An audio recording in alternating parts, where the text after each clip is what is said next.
Assalamualaikum warahmatullahi wabarakatuh. Waalaikumsalam warahmatullahi. Nah, saat ini Mediasi Channel sudah bersama dengan salah satu tokoh nasional yang sudah tidak asing lagi, yaitu Bapak HM Rusdi Tahir SHMH. Beliau ini banyak sekali organisasi dan jabatan yang beliau emban ataupun pernah beliau emban. Karenanya beliau ini bisa dijuluki atau disebut sebagai tokoh dengan berbagai jabatan, Pak, berbagai organisasi, berbagai organisasi dan profesi. Ini memang luar biasa dan menurut saya sangat inspiratif sekali buat generasi muda, generasi milenial untuk maju. Dan beliau ini ternyata bukan berasal dari Jakarta, tapi jauh di sana, yaitu di Provinsi Sulawesi Selatan, tepatnya di Bone, Pak, ya? Bone, ya. Nah, Pak, jadi seperti apa nih kisah atau perjalanan Bapak dari awal sampai saat ini seperti apa nih, Pak? Perjalanannya penuh dengan lika-liku nih, Pak. Saya kira mulai dari awal ya. Baik. Saya lahir di satu kota kecil di Sulawesi Selatan, di Bone. Iya. Ya, dari keluarga yang boleh dikatakan sangat-sangat religius ya. Baik. Karena ayah saya itu seorang ulama. Iya. Seorang kiai yang bernama Kiai Haji Muhammad Tahir Rahim. Iya. Ya. Salah seorang sahabat ayah saya itu adalah Pak Haji Kalla, bapaknya Pak Yusuf Kalla. Pak Yusuf Kalla. Jadi itu sahabat karib benar. Iya. Sebagai seorang yang lahir dari lingkungan yang sangat religius, tentunya masa kecil saya diisi dengan pengetahuan-pengetahuan yang mendasar soal agama. Baik. Ya. Jadi saya boleh dikatakan pada waktu kecil tidak sama dengan anak-anak sekarang. Iya. Ya. Saya pagi sekolah rakyat. Iya. Dulu namanya sekolah rakyat, ya. Iya. SR6. Sore kita madrasah lagi. Sore madrasah, namanya dulu sekolah Arab. Iya. Itu di bawah rumah panggung, ya. Di Iya. bawah rumah panggung. Iya. Sekolahnya. Kemudian malam lagi. Jadi malam kita mengaji di masjid. Iya. Ya. Belajar soal tafsir, belajar nahwu, saraf, ya, sehingga boleh dikatakan waktu itu sangat dididik dari lingkungan dengan pemahaman agama yang sangat kuat. Iya. Oleh karena itu boleh dikatakan bahwa itulah yang membentuk kepribadian saya. Ya, jadi sampai saya sekarang ini, nanti bulan Maret nanti saya sudah berusia 73 tahun. Iya, luar biasa. Saya lahir tanggal 3 Maret 49, tetapi alhamdulillah saya masih diberikan oleh Allah Subhanahu wa taala kesehatan. Iya. Ya. Masih diberikan kesempatan untuk bisa bernafas dan masih bisa berbuat sesuatu buat kepentingan masyarakat, bangsa dan negara. Iya, baik. Itu awal jadi pembentukan pribadi itu dari masa kecil adalah parameternya adalah segala sesuatu saya nilai berdasarkan keyakinan agama saya. Iya. Ya, jadi kalau memang hal itu bertentangan maka saya tidak lakukan. Iya. Itu satu. Yang kedua, pendidikan saya ya, saya memang lahir dan besar di Sulawesi Selatan. Iya. Saya lahir di Bone, SR6 Bone, SR Negeri, Iya. Watampone, kemudian SMP 1 Negeri Watampone, SMA di Bone, kemudian kelas 2, kelas 3 naik saya ke Makassar. Karena ayah saya pindah ke Makassar. Dulu bapak saya dikenal di sana sejak tahun 50-an. Beliau adalah kepala kantor urusan agama Kabupaten Bone. Iya. Dikenal dia, kemudian pindah ke Makassar, dan dia juga seorang tokoh Nahdlatul Ulama. Karena tokoh Nahdlatul Ulama, maka saya menjadi ketua GP Ansor di Bone itu pada waktu masih kecil. Iya. Ya. Jadi saya ikut di gerakan pemuda Ansor. Iya. Saya mahasiswa di Makassar, Fakultas Hukum Universitas Hasanuddin di Makassar. Saya selesai pada tahun 73 dan diwisuda tahun 74. Itu masih umur 24-25 ya. Iya. Kemudian yang paling yang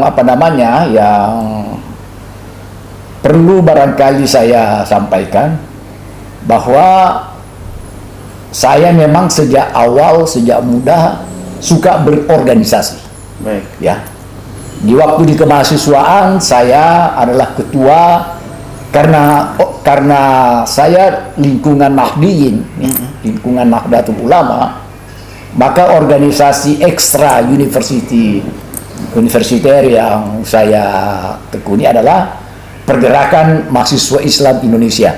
Karena itu kan onderbonya Nahdlatul Ulama. Saya ketua komisariat Fakultas Hukum dan juga ketua PMII dulu namanya. PMII betul. Pergerakan Mahasiswa Islam Indonesia, Universitas Hasanuddin. Tahun 74 saya selesai sarjana dan saya sebenarnya kehidupan saya, ayah saya menginginkan saya untuk ya mungkin sebagai orang tua pengen dia juga menggantikan dia sebagai ulama. Iya. Ya, tetapi nasib berkata lain. Saya memilih Fakultas Hukum. Sehingga saya selesai dengan predikat sangat memuaskan di Fakultas Hukum Universitas Hasanuddin. Dan saya selesai, salah seorang junior saya itu di sana yang mungkin sekarang masih selalu komunikasi adalah Andi Matalatta. Saya yang pelonco dia. Baik. Dulu mantan Menteri Hukum dan HAM, dan selalu itu sudah kayak adik saya ya, karena jauh di bawah saya. Kemudian saya memilih kebetulan saja barangkali pada waktu saya kembali menjenguk orang tua saya sudah sarjana ke Kendari, Sulawesi Tenggara. Iya. Ada informasi bahwa ada penerimaan pegawai kejaksaan. Kebetulan jaksa tingginya saya, kebetulan kakak saya waktu itu suaminya adalah Kakanwil Perindustrian Sulawesi Tenggara. Namanya Dr. Andes Kasim Sakaria. Di depan rumah itu ada rumahnya jaksa tinggi. Namanya Pak Adam Nasution. Saya kadang-kadang jalan-jalan karena berdekatan rumah. Masih muda kita. Malah dia bilang, kalau kau mau masuk kejaksaan, melamar aja. Saya melamar dan alhamdulillah diterima. Saya kemudian pendidikan jaksa. Sejarahnya ini, kenapa saya bisa pindah ke Jakarta? Iya, Pak. Pada waktu saya pendidikan jaksa tahun 77, 78, saya adalah lulusan terbaik pada angkatan itu. Jadi saya lulus terbaik nomor 1. Angkatan saya waktu itu masih ada beberapa sekarang yang hidup ya. Antara lain Hairuman Harahap. Oh iya. Itu satu angkatan sama saya. Hairuman Harahap. Yang satu lagi yang masih ada lagi teman ini Mokhtar Arifin. Dulu wakil Jaksa Agung. Iya betul, Pak. Banyak jaksa, wakil Jaksa Agung. Ada juga Halius Hussein. Ada juga Zainuddin. Ada beberapa teman ya yang seangkatan. Saya karena saya terpilih sebagai lulusan terbaik, maka saya berhak untuk memilih tempat di mana saya mau. Saya sebenarnya nggak pilih Jakarta, tetapi ada kepala biro kepegawaian pada waktu itu Pak Adnan namanya, saya ingat benar, dia bilang kalau mau maju lebih bagus pilih Jakarta. Akhirnya saya menurut nasihat beliau dan saya ditempatkan sebagai jaksa pertama di Kejaksaan Jakarta Barat. Kemudian saya pernah menjadi juga kepala Kejaksaan Jakarta Barat tahun 99. Jadi saya pindah ke Jakarta karena saya prestasi. Kemudian tidak lama saya menjadi jaksa, tahun mulai saya di kejaksaan itu tahun 1977 ya. 77, 78, tidak berapa lama kemudian, kira-kira tidak sampai 10 tahun, 5 tahun ya. Tahun 82, karena saya dulu begini, dulu dulu ada beberapa partai politik termasuk Golkar ya. Waktu itu. Ada semacam seleksi untuk orang menjadi anggota legislatif. Persyaratannya itu adalah PDLT. Yang disebut PDLT, prestasi, dedikasi, loyalitas, dan tidak tercelah. Yes. Entah mengapa saya pada waktu itu salah seorang yang dianggap bisa menjadi, waktu itu kan orang nggak mau jadi anggota DPR kan. Iya. Belum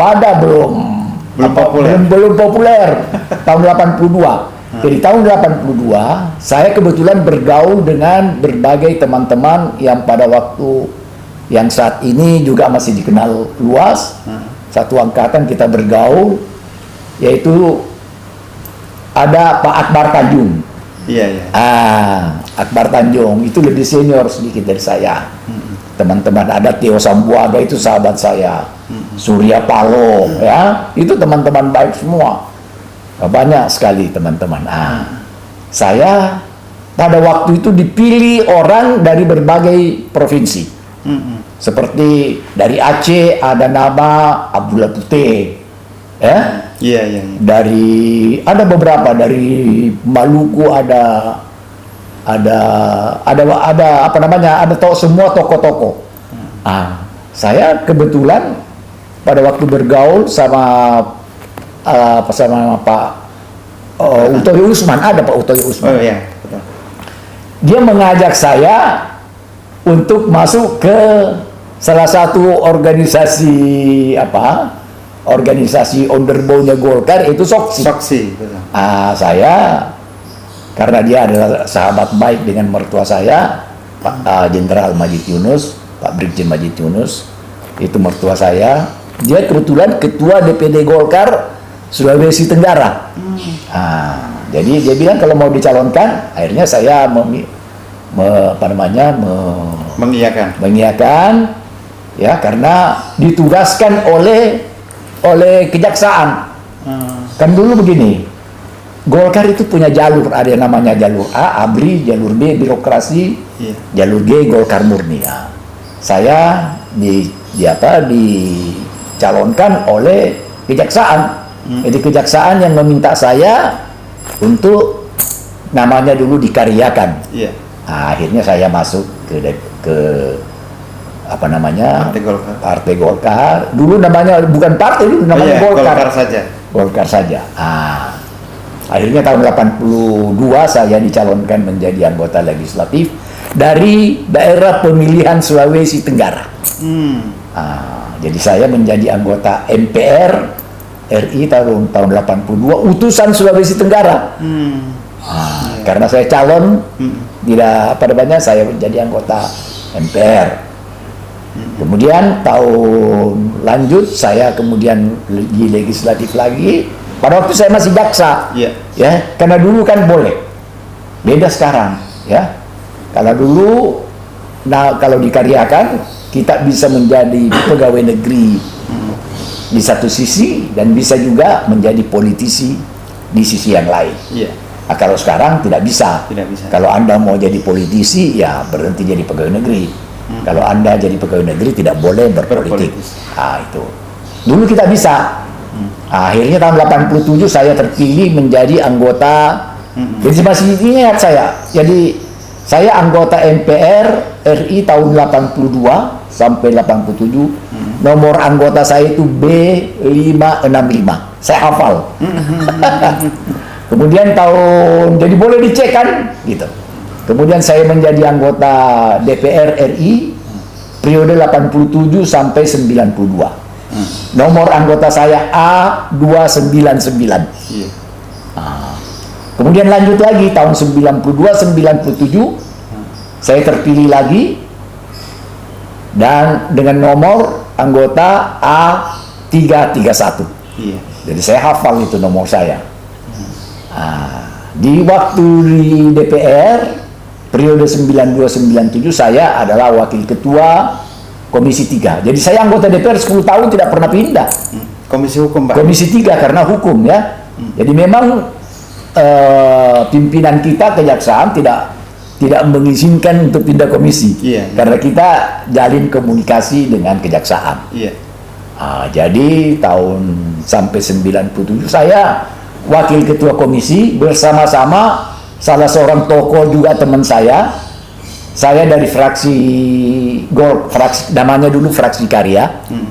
Ya, saya wakil ketua komisi 3 dari Fraksi Karya. Teman saya dari fraksi ABRI namanya Taufikur Rahman Ruki. Dulu pernah jadi ketua KPK. Betul. Dia adalah wakil ketua dari fraksi ABRI. Jadi sama-sama bersama-sama wakil ketua jadi satu meja gitu ya. Tahun 97 kita sudah selesai. Saya kembali ke kejaksaan. Taufik Rahman Ruki kembali lagi ke kepolisian. Iya. Sebenarnya saya sudah tidak pengen gitu ya untuk kembali. Saya bilang sama waktu itu Pak Singgi Jaksa Agung. Dia bilang saya perlu karena bisa menjadi liaison officer perantara antara kejaksaan dengan DPR legislatif. Jadi saya iakan. Kemudian tidak lama kemudian ada perubahan pemerintahan.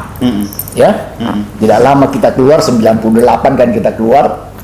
Pak Harto lengser pada bulan Mei 98. Iya. Digantikan Jaksa Agungnya itu kebetulan teman saya. Teman saya sama-sama dari Sulawesi Selatan. Namanya Andi Muhammad Galib. Barangkali masih ingat. Pak Andi Galib. Pak Andi Galib. Saya mendampingi beliau lah ya. Dalam beberapa, walaupun saya waktu itu jabatan dikasih jabatan, saya lah diminta sebagai peneliti jaksa pengacara negara dulu. Iya. Jaksa pengacara negara, saya ketua tim pemeriksaan Yayasan Soeharto. Iya. Salah satunya adalah Dakap, saya ketuanya itu. Kemudian saya juga yang diminta untuk menjadi peneliti kasus BLBI pertama. Kita sudah buat kajian sebenarnya dulu. 97 kemudian saya baru merangkak lagi di kejaksaan. Merangkak ya, jabatan yang pernah saya emban Kepala Kejaksaan Jakarta Barat. Ya, kemudian saya juga pernah menjadi Wakil Kepala Kejaksaan Tinggi di Sumatera Utara. Kemudian dari wakil itu menjadi pelaksana tugas Kajati. Karena kebetulan Kajatinya itu mencalonkan diri jadi gubernur. Hairuman itu. Pak Hairuman Harahap. Teman baik, memang satu angkatan sama saya. Saya dari situ kemudian saya menjadi direktur di Jampitsus, namanya direktur UHEKSI, Upaya Hukum Eksekusi tahun 2002 ya. Di Kejaksaan Agung, Pak ya. Di Kejaksaan Agung, di Jampitsus, setingkat di bawah Jampitsus ya. Iya. Dari situ saya Kajati Bengkulu. Kajati Bengkulu, waktu Kajati Bengkulu ini disitulah terakhir sekali ya. Artinya berbekas dalam sejarah hidup saya. Iya. Karena pada waktu itu rumah Kajati itu masuk di berita seluruh dunia. Iya. Rumah Kajati dibakar. Iya. Suruhan wali kota. Karena saya sudah tetapkan tersangka. Ya, tidak usah kita sebut namanya, itu masa lalu. Sama-sama dengan gubernur waktu itu. Sesudah saya selesai Kajati di Bengkulu, saya ditarik ke Jakarta menjadi Kajati DKI Jakarta. Kajati DKI Jakarta itu saya cukup lama 2 tahun ya. Mulai tahun 2005 sampai tahun 2007. Salah seorang yang sahabat karib saya sampai sekarang itu adalah Bang Yos Sutioso. Nah, iya. Sampai sekarang. Kenapa? kita dulu Muspida itu kompak. Iya, Ya. Muspida. Kita dulu kompak banget. Sutioso gubernur, saya Kajati, Firman Gani almarhum, Iya. Kapolda, Polda. terus Agus Tadi mantan Kasat itu Pangdam. Jadi berempat kita ini kompak banget. Hobi sama, suka nyanyi bareng ya. Jadi untuk santai, ada masalah kita rembukan bersama dengan kekeluargaan. Jadi betul-betul enak. Situasi kerja itu enak. Ya hampir tidak ada perbedaan pendapat yang berarti Yang signifikan. Dan itulah kunci menurut saya. Kekompakan anggota Muspida itu adalah kunci keberhasilan suatu daerah untuk bisa maju. Memimpin daerahnya. Disitulah saya akui Sutioso pintar ya di dalam melakukan penggalangan kepada sehingga boleh katakan smooth semua. Beda halnya kalau antara Kajati, Kapolda, Pangdam, Gubernur Tidak seirama kan susah itu. Iya. Ya.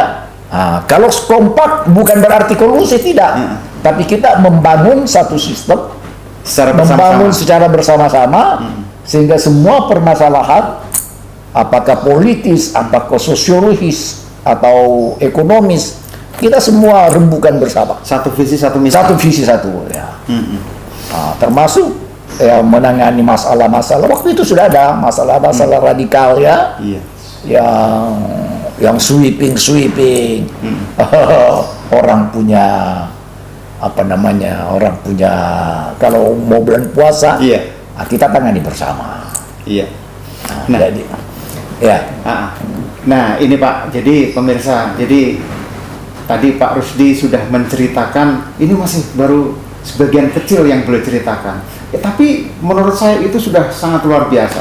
Yang pertama tadi, kalau di kita bisa dijuluki atau bisa disebut Pak Rusdi tokoh dengan berbagai jabatan di organisasi maupun di jabatan institusi negara. Jadi seperti tadi Pak Rusdi sampaikan, pernah menjadi Wakil Ketua Komisi 3 atau Komisi Hukum DPR RI.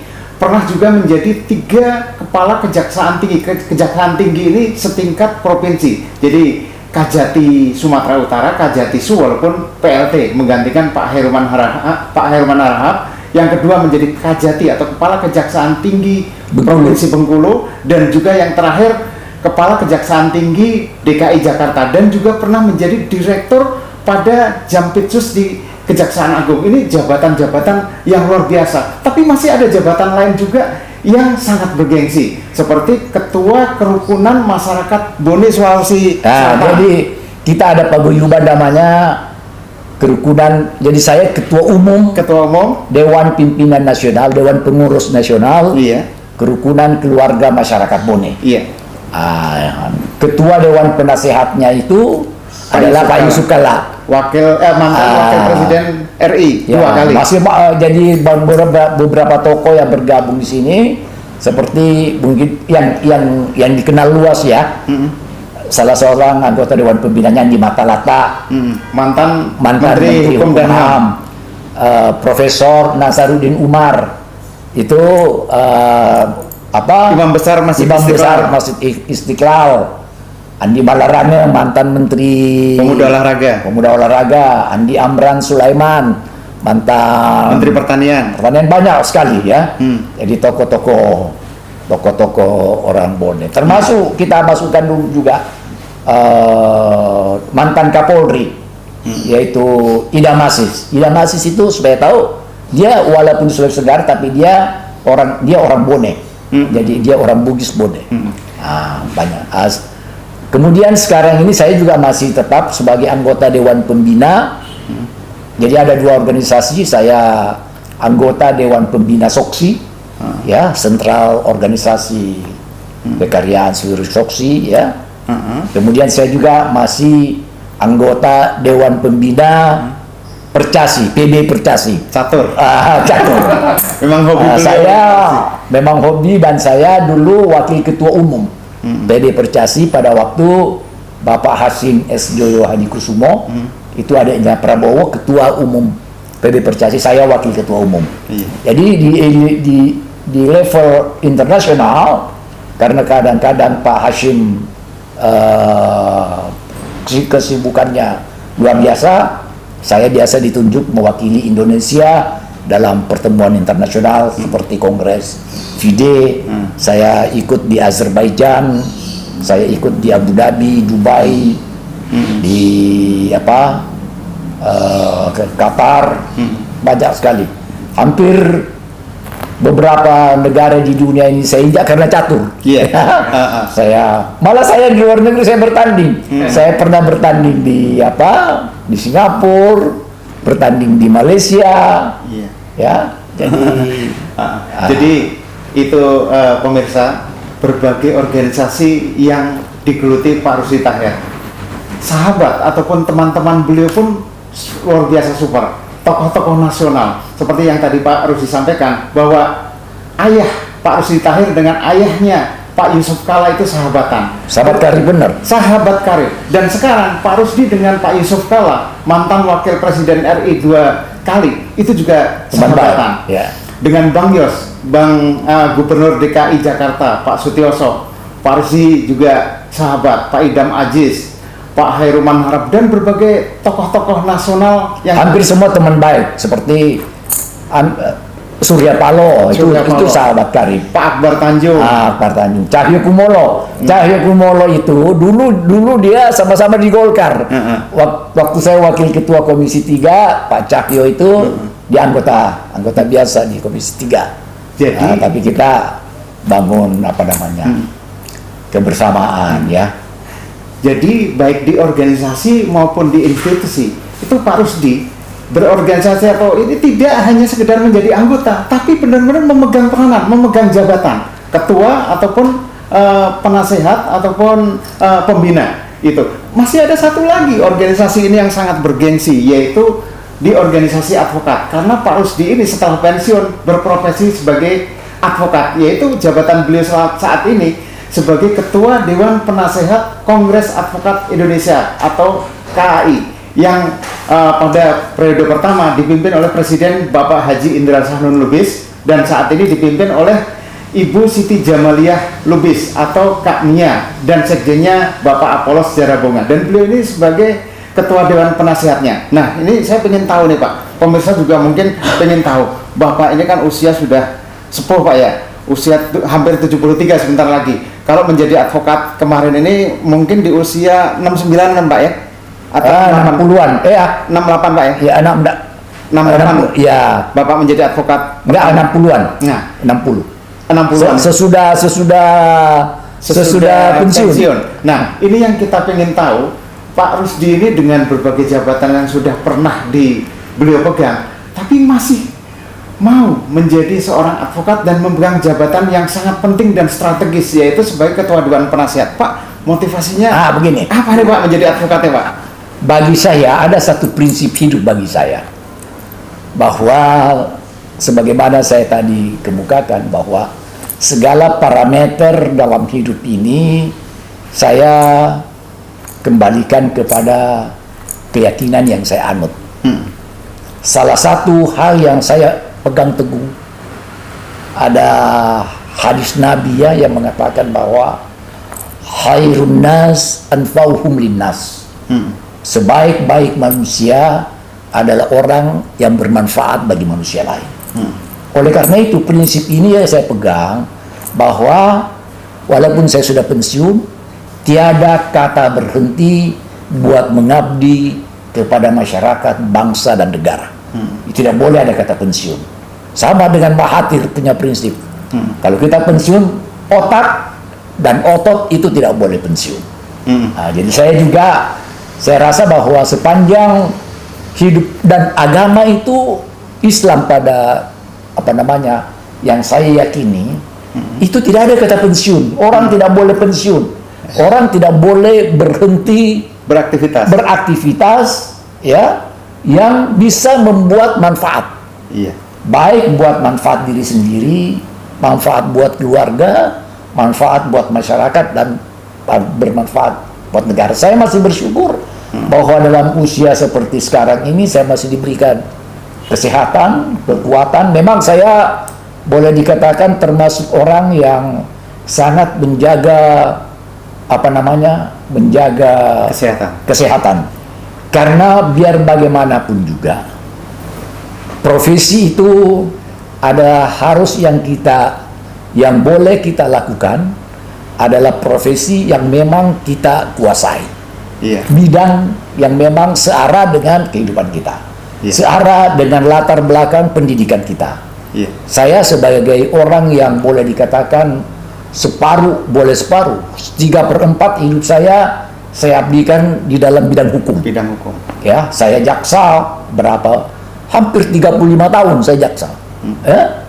Di DPR Komisi Hukum Jago 10 tahun. Sehingga saya pikir karena memang kita lebih menguasai bidang hukum, tidak ada salahnya kalau saya ada sejarahnya juga ini. Pada waktu tahun 2009 saya sudah pensiun, saya kebetulan ketemu sahabat ini temannya, Pak Indra Sahnun Lubis. Saya ketemu di lobi DPR. Saya nggak tahu ada urusan apa beliau di sana. Terus saya kebetulan mau ketemu juga dengan seorang teman. Dia bilang di mana Pak sekarang? Saya sudah pensiun. Ya, tahun 2009 ya. 2009 saya sudah mulai pensiun. Dia bilang sekarang apa kegiatannya? Saya kalau bisnis saya nggak terlalu tertarik. Ya, memang ada sih bisnis kecil-kecilan tapi anak saya aja yang Saya tertarik kepada advokat karena saya melihat bahwa sisi advokat ini ada dua hal. Ya. Yang pertama bahwa advokat di samping bisa bisa membantu orang-orang yang lemah, bisa membantu teman-teman, bisa membantu masyarakat, bisa menyumbangkan pikiran kepada untuk kemaslahatan bangsa dan negara. Saya juga merasa bahwa itu sesuai dengan karakter saya gitu ya. Saya orangnya tidak bisa diam. Ya, saya orangnya mobile. Sehingga saya merasa bahwa tidak ada salahnya saya coba menggeluti dunia advokat. Dan kebetulan sekali bersamaan pada waktu itu tahun 2000 ada pembukaan. Jadi saya ikut itu di UI. UI. UCA Pak ya? UCA. Ujian calon advokat. Dan saya UCA dan saya diangkat sebagai ketua UCA 3 itu sampai sekarang ya. Jadi saya lihat advokat, cuman memang saya sebagai advokat sesudah saya tidak lagi tidak fokus kepada masalah-masalah litigasi. Saya lebih cenderung menyelesaikan masalah, kalau perdata menyelesaikan masalah secara mediasi. Ya, ada beberapa kasus-kasus besar yang cukup pernah saya tangani tidak usah. Dan saya orang yang tidak mau cari popularitas. Ya, saya tidak suka dengan kalau pegang perkara ngoceh di di media saya malah kadang-kadang itu merugikan klien.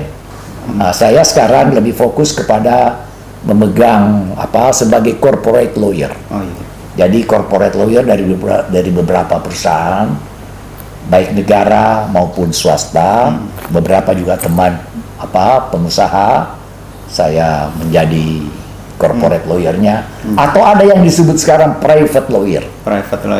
Jadi private lawyer saya sebagai penasehat hukum di corporate. Jadi saya memang merasa sesuai, dan alhamdulillah sejak kepengurusan Indra Sahnun Lubis, Bapak Indra Sahnun Lubis sama Ibu Mia Lubis sekarang, saya adalah ketua Dewan Penasehat Kongres Advokat Indonesia. Alhamdulillah, bagi saya yang penting bahwa dalam usia apapun juga, karena bagi saya usia itu cuma soal angka. Ya, usia itu cuma soal angka. Yang penting kita sehat, kita bugar, kita happy, kita istiqomah dan selalu bersyukur mengharap ridho Allah Subhanahu wa taala. Baik. Jadi Pak, ini terima kasih sekali Pak. Bapak sudah menjelaskan perjalanan hidup Bapak dari awal sampai akhir yang kalau menurut saya ini sangat inspiratif buat generasi muda, generasi milenial. Ini patut dicontoh, dan prinsip-prinsip beliau dalam menjalani kehidupan itu patut menjadi suri tauladan buat kita semua. Seperti yang tadi Pak Rusdi dan kita sampaikan juga bahwa berbagai jabatan baik di institusi kejaksaan maupun DPR RI maupun di organisasi beliau sudah pernah menjabat dan menjadi leader, umumnya menjadi leader ataupun ketua. Nah, nanti kita akan berbincang-bincang lagi dengan Pak Rusdi. Ini kediaman beliau di daerah perumahan Kemang Pratama, daerah Bekasi. Itu sangat keren banget. Nanti kita akan diajak tur kediaman beliau, ya Pak ya. Nah, sederhana. Baik. Jadi jangan kemana-mana, tetap menyaksikan tayangan kami di Mediasi Channel.